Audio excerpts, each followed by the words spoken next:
Ces derniers temps ou ces dernières années, je pense que il y a pu y avoir ces moments où en fait je pouvais pousser assez loin le curseur de la fatigue. Euh,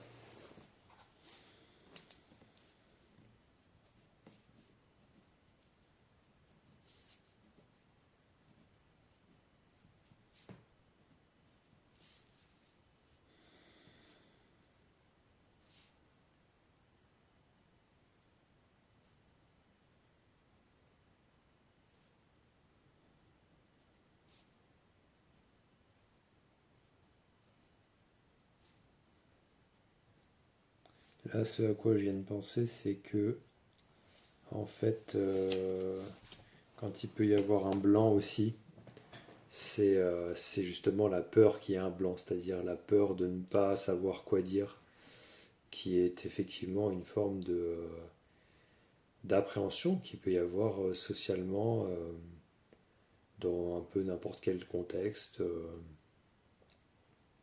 qui est assez commun finalement. C'est intéressant de voir que en fait finalement ce n'est qu'une recollection, une recopie, je pourrais dire, de, en fait, la peur du vide et la peur du manque, mais la peur du vide.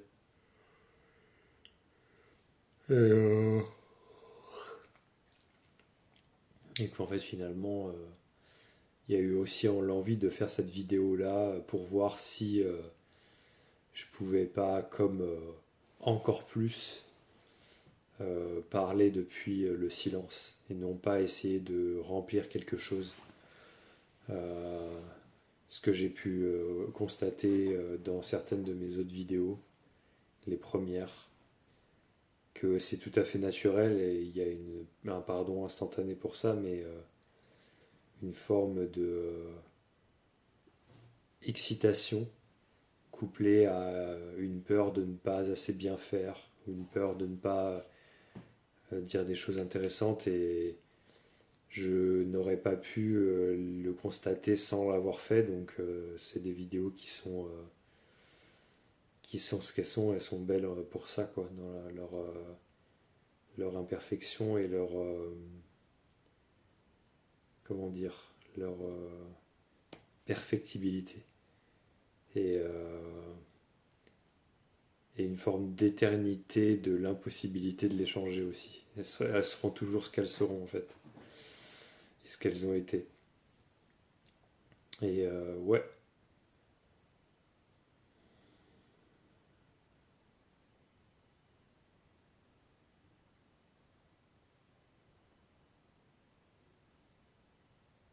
ça prend 10 secondes environ, mais c'est 10 secondes où tu voyages.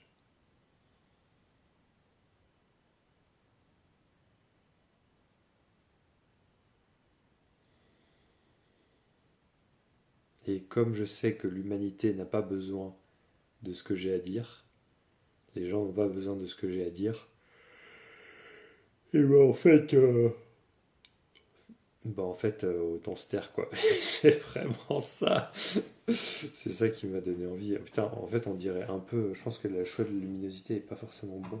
On dirait un peu genre un monstre d'Halloween. Faudrait que je mette la lumière un peu par là, quoi. C'est un peu mieux. Pas trop en bas, en fait. Ça marche si je fais ça? Ouais, ça marche. Ouais, c'est mieux déjà. Ça éclaire mieux. Mais on est bien là. Assis dans le maintenant.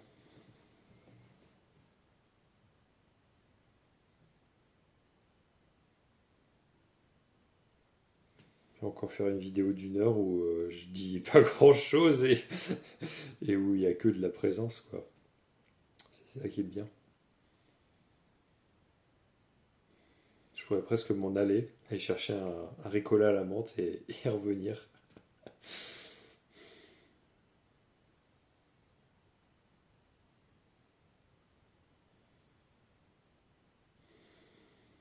Et après, je peux raconter des choses pour jouer, quoi. C'est vraiment pour jouer, quoi.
J'ai cherché pendant longtemps le moyen de...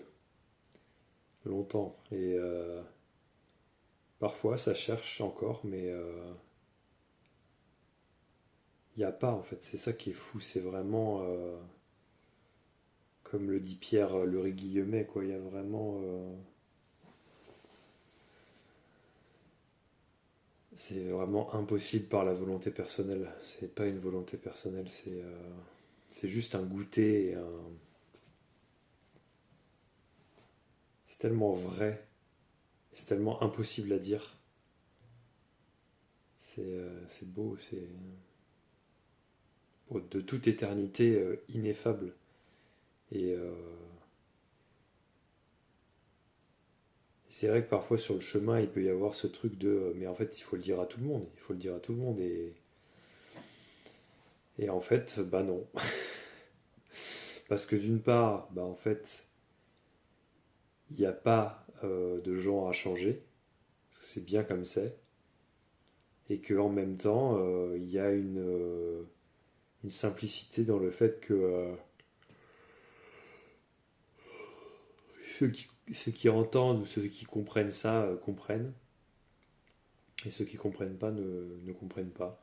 Mais ça a aucune forme, aucune espèce d'importance en fait, parce que euh, parce que ça joue quand même en fait, ça joue quand même malgré tout derrière les apparences. Et du coup, il n'y a pas besoin, ce qui permet dans bien des situations de rester juste simplement en silence and the rest is history quoi. C'est vraiment et c'est bon quoi. Il n'y a pas besoin de il n'y a pas de tâche à changer, à sauver l'humanité ou à. Il n'y a pas besoin.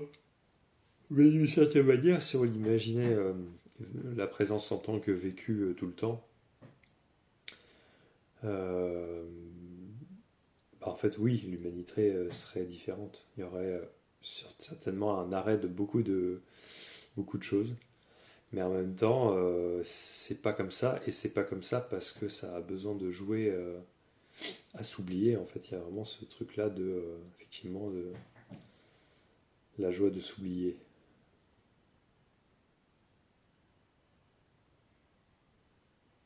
Et c'est vrai que j'avais beaucoup plus pu chercher ce truc de, bah, en fait, soit le choix A, soit le choix B. Est-ce qu'il faut que j'en fasse plus ou il faut que j'en fasse moins? Est-ce qu'il faut que je me rapproche de la sensation? Est-ce qu'il faut que je prenne de la distance? Et en fait, c'est bah, à la fois ni l'un ni l'autre, les deux en même temps. et, et tout simultanément, quoi. Il y a vraiment ce côté.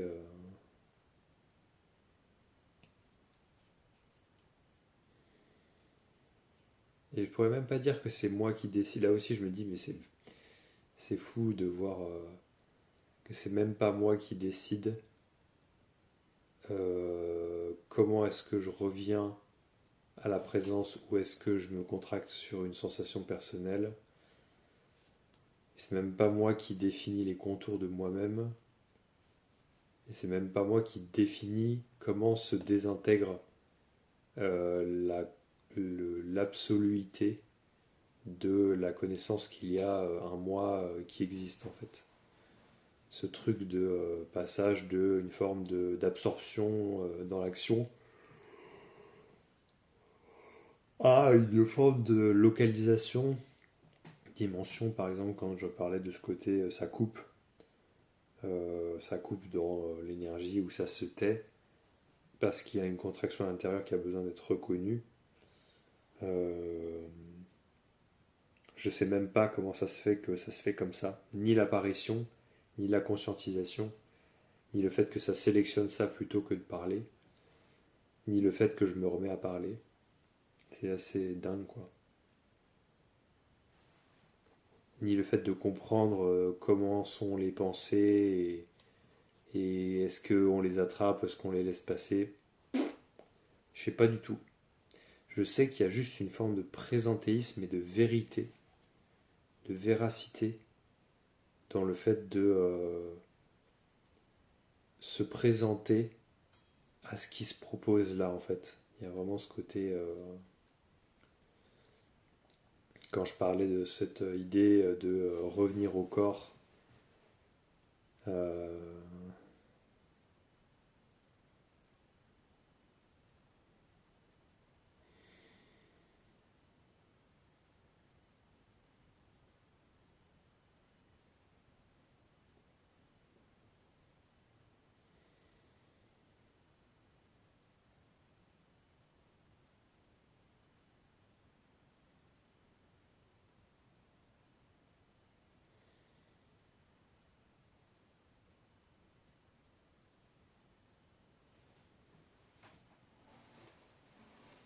hmm.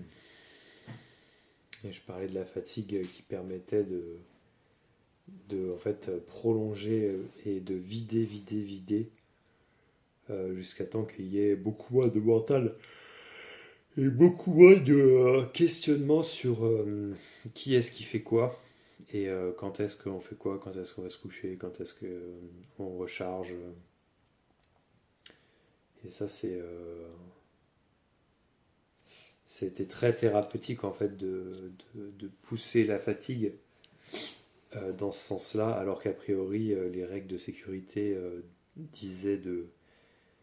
En fait, c'est ça qui est bête parce que finalement, de suivre un rythme qui serait à l'emporte-pièce et qui me conviendrait pas dans l'instant présent, va plus me fatiguer que si je suis complètement ce qui a. C'est même pas une intuition, c'est ce que ça, c'est ce que ça est, c'est ce que ça est. C'est aussi et en fait à chaque fois que je me dis faut que je me resynchronise. Alors c'est cool parce que il y a effectivement je ressens que le sommeil est bon quand je dors la nuit.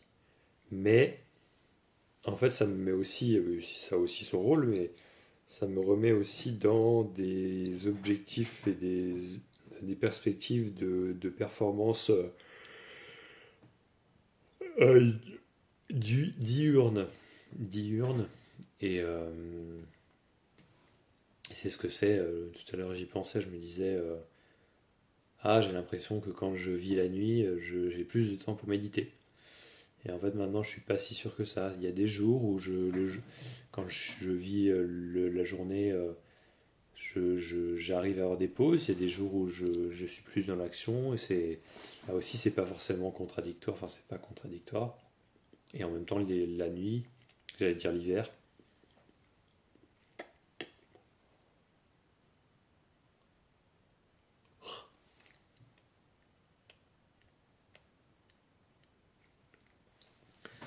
La nuit, bah, je sais pas, c'est différent. Je passe plus de temps assis, plus de temps sur mon ordi, parce qu'il y a a priori, bah, du coup, moins de lumière, donc moins de choses à faire dehors. Euh, voilà, c'est différent.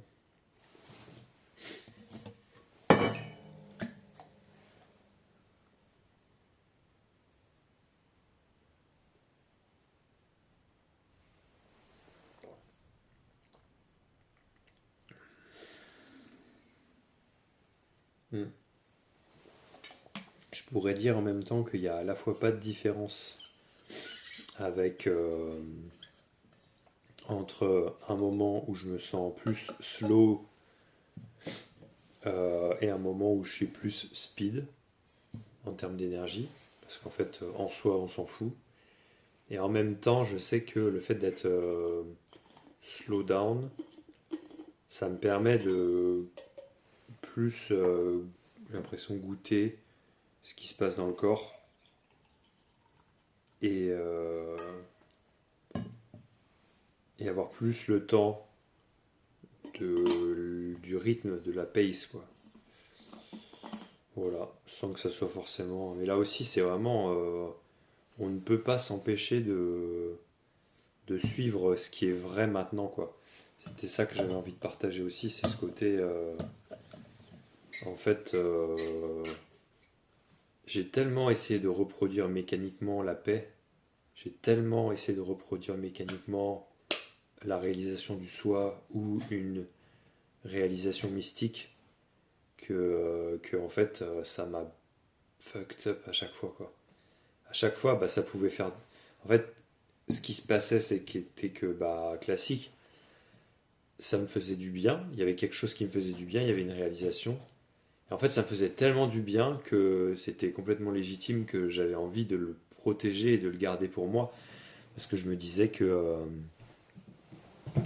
Parce que je me disais que en fait, c'est si j'étais suffisamment attentionné et précautionneux et thorough, quoi, genre régulier ou bah, studieux, bah, en fait, j'allais pouvoir le conserver ou le retrouver ou le refaire. Parce que je crois que c'était moi qui devait ou qui pouvait, qui voulait le faire, quoi. Et, euh, et or, la vie m'a montré l'humilité que ça représentait je pourrais dire, s'en foutre, de laisser faire, et surtout, j'allais dire d'avancer, quoi, d'avancer, malgré la frustration intense que ça a été de perdre les pédales à chaque fois, en fait. À chaque fois, quasiment pendant 2 ans, quasiment tous les jours, il y avait des réalisations de trucs, de manifestations dans le corps qui faisaient, bah, souvent qui finissaient par s'ouvrir. Et ça durait jamais plus de 24 heures, même parfois quelques heures seulement, que ça me soulageait. Du coup, c'était assez horrible parce que je me disais, mais qu'ai-je donc bien fait pour mériter cela, quoi. Et Dieu, pourquoi m'as-tu, Seigneur, pourquoi m'as-tu abandonné? Et, euh, et ouais, alors qu'en fait, c'était encore plus simple que ça. Et c'est fou parce que c'est encore plus simple que rien. Et c'est vrai que maintenant, j'aime bien dire le vide plein de la non-dualité. Parce que c'est ça, et encore une fois, le vide plein, je parle pas du mot en lui-même que je viens de dire. Je m'entends dire le mot, mais en fait, je dis le mot à partir d'une conscience. Je pourrais jamais le dire. J'ai l'impression qu'en le disant avec une certaine forme ou un certain mot, ça va finir par éclore comme une petite boule dorée. Enfin, le secret, le machin. En fait, c'est pas possible. Ça sera jamais su par les mots. Et bon, c'est comme ça, il y a quand même une joie et une allégresse à partager et savoir que ça fait le job là aussi de toute manière, silence ou pas, silence ou mot quoi. Et ouais, que une conscience, c'est fou parce que en fait tout ce temps que j'ai passé à essayer de pas être moi-même, alors qu'en fait le meilleur moyen d'en parler, de partager, c'est être soi-même. Et c'est parler à partir de cette conscience, ce self-awareness et en fait, cette conscience du corps et cette expérimentation permanente de ce qui est là, quoi. Euh, que ça soit considéré mentalement comme étant bien ou mal, ça fait l'affaire tout le temps. Et il n'y a que ça, quoi. Il n'y a que ça qui soigne ou qui sauve. C'est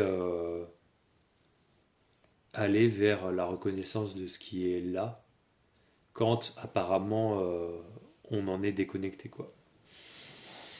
Et la reconnaissance que ça a toujours eu sa place et que en fait on n'était jamais on s'est jamais fâché avec ça, en fait. C'est jamais fâché avec ce qui pouvait se présenter dans l'instant présent, quoi. C'était que des croyances. Et à ce titre-là, on peut dire que les voiles, les croyances, tout ce qui se met entre nous et la lucidité ou la paix, en fait, n'existe même pas. C'est ça qui est fou, c'est que ça n'existe pas, quoi. Et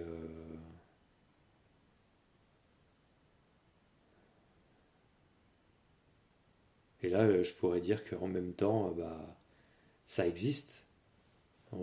Par la mémoire, par les gens qui le disent. Et c'est aussi ça, quoi.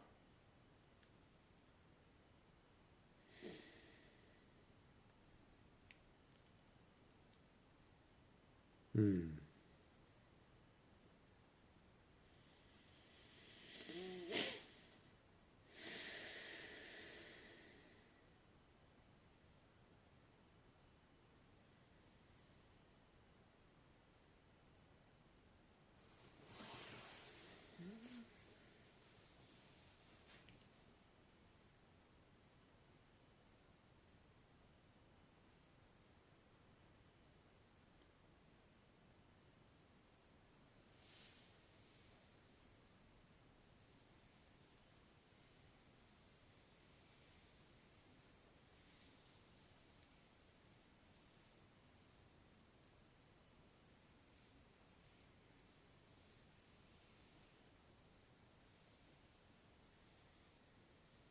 Là, j'ai un goût de silence qui me fait beaucoup penser à une période où je passais beaucoup de temps avec certains amis. Et en fait, on finissait par plus rien dire parce qu'à un moment donné, il n'y a plus rien à dire. Et on va juste se coucher et en fait, après, on passe à autre chose. Et c'est aussi des amis avec qui on regardait pas mal de films. Et c'est vrai que quand, en fait, on n'a pas forcément envie de passer beaucoup de temps à blablater parce qu'au final, à un moment donné, on a l'impression de se dire tout.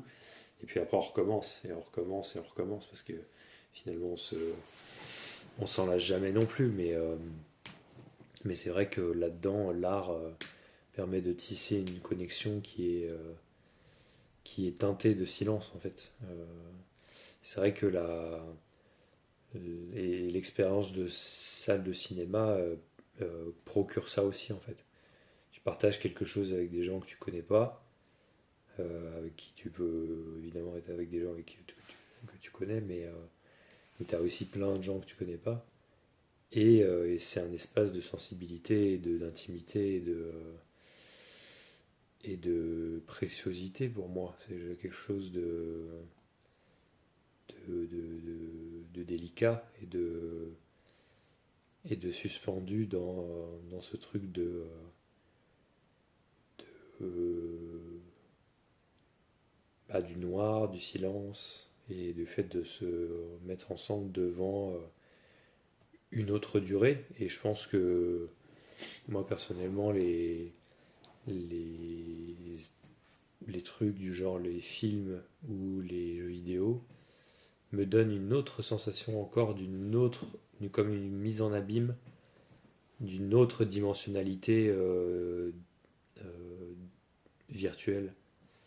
et du coup donne encore plus ce goût de la présence en fait finalement pour moi, à la fois dans l'absorption que ça peut produire, l'oubli de soi-même, et à la fois dans la vraie conscience que en fait on est dans un fauteuil et qu'on n'est pas dans le film quoi. C'est fou que là il y a vraiment une porosité qui est circulaire, qui est fluide, qui est variable, qui varie en fonction des séances et des itérations de films qu'on voit dans la vie, en fonction de qui on est devant le film. Même avec un film donné, en fait, dans le temps, on aura toujours une expérience qui sera différente d'un film, quoi. Et ça, je trouve ça extraordinaire. Et c'est vrai que dans la mesure où j'ai toujours aimé être un spectateur de ce qui se passe et dans un peu la passivité aussi, dans le côté il n'y a rien à faire pour être.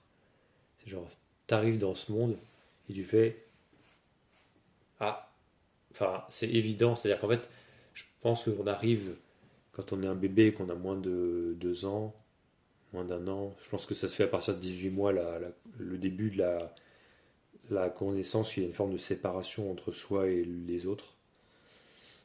Et d'ailleurs, c'est pas une date c'est pas un anniversaire que j'invente, c'est un peu un consensus qui se place là-dessus. Et je pense qu'avant ça, en fait, un bébé n'a pas la conscience qu'il est né. Un bébé, il est. En fait, il arrive et en fait, je pense que quand tu vois dans les yeux d'un bébé, tu vois qu'il y a la vie qui est impersonnelle et qui s'est juste reformulée, rematérialisée d'une certaine manière, mais qu'elle est absolument pas, elle démarre pas quoi. Et c'est après, c'est là que je parle de l'oubli, c'est que je pense qu'il faut la personnalisation et le sentiment d'être une personne et de voir que les gens pointent vers nous et qu'il y a une forme d'apparente séparation. Qu'un bébé, il met ses pieds dans sa bouche, il touche ses limites pour savoir un petit peu à quoi ça correspond son corps, quoi. Parce que je pense que, encore une fois, quand tu es un nouveau-né, même dans un même corps, et ben en fait, tu vois que c'est pas une conscience de vie qui se définit dans un corps. Elle fait purement corps avec le reste, quoi. Il y a vraiment quelque chose comme ça. Et c'est un apprentissage d'apprendre à se limiter à partir d'un corps et qu'en fait on se dise je ne suis que ça, quoi. Et du coup, d'où la pertinence de après refaire des expériences qui font que en fait, bah, même les choses apparemment les plus banales en fait, si je touche quelque chose, c'est bien dur. Bah, même ça, c'est à remettre en question, puisque bah, on sait que si c'est pas tellement que là, ce que je touche, c'est dur.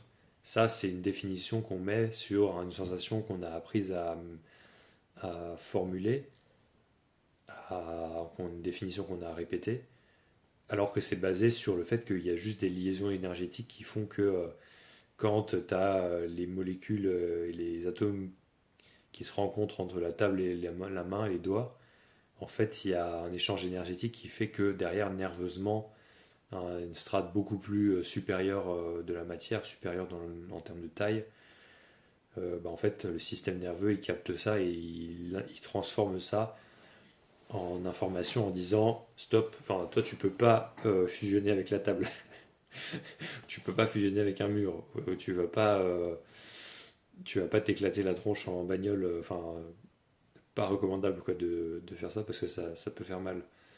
Et c'est réel. Il y a des limites dans la matière que tu veux pas tester quoi en tant que corps parce que ça se vit aussi à ce niveau-là. C'est ça qui est fou, c'est que ça se vit aux deux niveaux.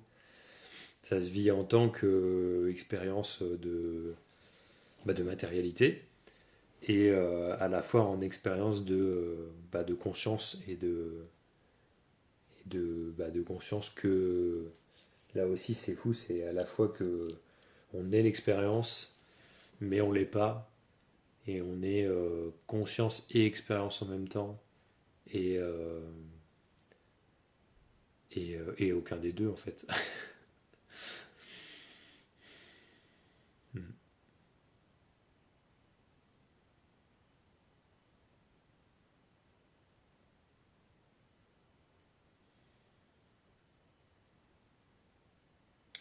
Allez, je vais arrêter là. Comme ça fait une vidéo intéressante de 32 minutes.